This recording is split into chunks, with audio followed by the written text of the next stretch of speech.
그들은 칼날처럼 날카롭게 혀를 버려 화살처럼 독소를 뽑아냅니다. 죄 없는 사람을 쏘려고 몰래 숨어 있다가 느닷없이 쏘고서도 거리낌조차 없습니다.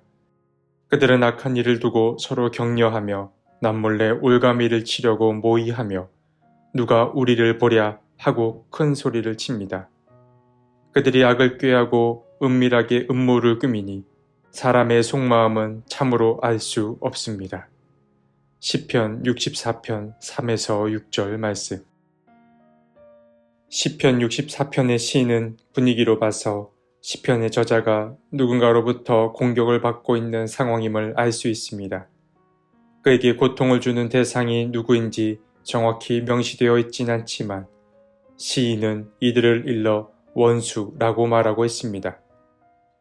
물론 여기서 말하는 원수는 시인 개인의 입장에서 원수 같은 존재를 일컫기도 하지만 정확히 말하면 이들은 곧 하나님의 원수들을 칭하기도 합니다. 왜냐하면 이들의 특징이 악을 꾀하고 누군가를 넘어뜨리기 위해 음모를 꾸미는 자들이기 때문에 그러합니다. 이렇듯 어떤 집단으로부터 위협을 받고 있는 시인은 주님께 도움을 구합니다. 그는 먼저 주님께 자신의 목소리에 귀 기울여 달라고 간구합니다. 사실 어려움 가운데 처한 사람의 말에 귀를 기울이는 일은 생각보다 쉽지 않습니다. 듣는 일에도 엄청난 에너지 소모가 들기 때문입니다. 하지만 우리의 지난 경험으로 미루어 봤을 때 누군가 내 이야기에 귀를 기울여 준다면 당장의 문제가 해결되진 않더라도 어느 정도 마음이 안정되는 걸 우리는 경험하곤 합니다. 이러한 경험이 있는 사람이라면 누군가의 이야기를 들어줌으로써 에너지가 소진되는 걸 그리 아깝게 여기진 않을 것입니다. 이렇게 시인은 주님께 생명을 보존해달라고 요청한 다음에 악인들이 어떤 일을 벌여왔는지를 낱낱이 고발합니다. 3절과 4절에서 시인은 말합니다. 그들은 칼날처럼 날카롭게 혀를 버려 화살처럼 독소를 뽑아냅니다. 죄 없는 사람을 쏘려고 몰래 숨어 있다가 느닷없이 쏘고서도 거리낌조차 없습니다. 시인을 통해 악인들이 한 일이 아주 명확하게 소개됩니다. 그들은 혀를 벼려 화살처럼 독소를 뽑아내고 죄 없는 사람을 향해 쏘는 일을 하는 자들입니다. 그러니까 쉽게 말해 악인은 말로 사람을 넘어뜨리는 자들인 것입니다. 신앙생활을 하면서 가장 어렵게 느껴지는 것이 바로 말을 다스리는 것입니다. 성경에는 입이나 혀의 조심성에 관한 이야기가 여러 번 등장합니다. 잠언 26장 20절을 보면 땔감이 다 떨어지면 불이 꺼지듯이 남의 말을 잘 하는 사람이 없어지면 다툼도 그친다 라고 기록하고 있습니다. 그리고 예레미야 9장 8절을 보면 주님께서 내 백성의 혀는 독이 묻은 화살이다. 입에서 나오는 말은 거짓말뿐이다. 입으로는 서로 평화를 이야기하지만 마음속에서는 서로 해칠 생각을 품고 있다 라고 말씀하고 계십니다. 나의 입이 누군가를 험담하거나 거짓을 감추는 포장지와 같은 역할로 사용되는 것은 주님의 길에서 반대되는 길임을 알 수 있습니다. 악인들은 자기들의 이런 행동에 조금의 거리낌도 없습니다.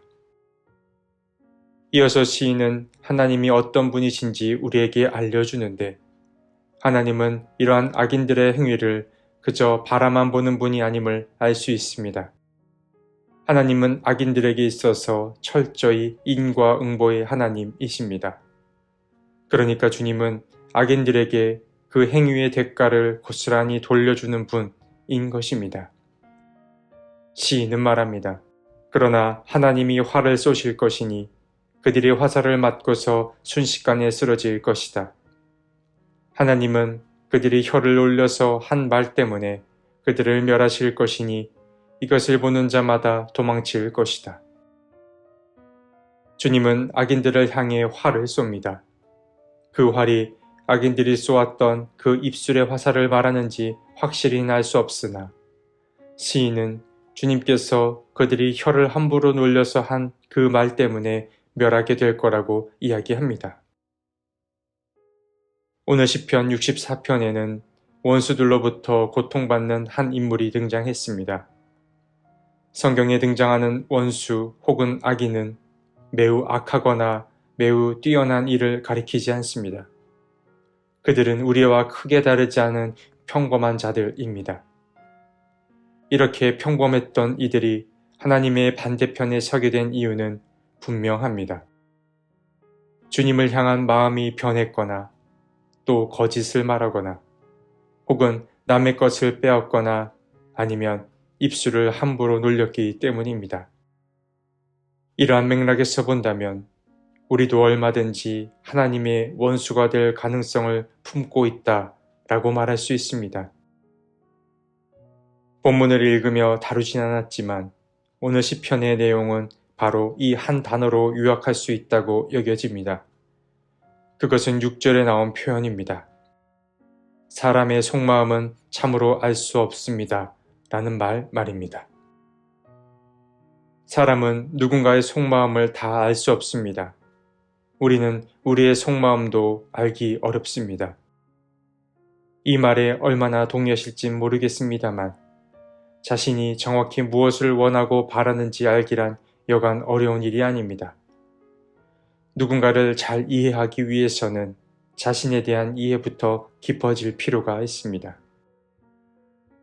소설가 밀란 쿤데라는 그의 책에서 이런 말을 했습니다.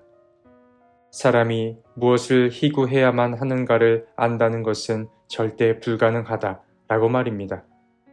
그리고 이어서 말하길 우리가 추구하는 목표는 항상 베일에 가린 법이며 그렇기에 결혼을 원하는 사람이나 명예를 추구하는 사람이나 모두 자신이 바라는 것을 제대로 알기란 어려운 일임을 암시했습니다. 청파교회 교회 소개 문구에는 이런 글귀가 적혀 있습니다. 내가 나를 발견하려고 애쓸수록, 내가 가난할수록, 내가 깊이 이해할수록 더욱 진실한 그리스도인이 됨을 확인시켜주는 교회. 나를 잘 아는 것이 곧 하나님을 알아가고 타인을 이해하게 되는 초석이 됨을 잊지 않았으면 좋겠습니다. 하나님 앞에 거짓 없이 서고 싶습니다. 진실된 그리스도인이 되고 싶습니다. 그러나 우리의 속에는 거칠고 음습한 것들이 가득 차 있습니다. 주님, 우리의 연약함과 불완전함을 긍휼히 여겨 주십시오. 우리 안에 있는 부정적인 것들이 우리의 입술을 통해 흘러나오지 않게 도와주시고 사람을 사랑하는 것은 곧 입술을 다스리는 것으로부터 시작됨을 잊지 않게 해 주십시오. 아멘.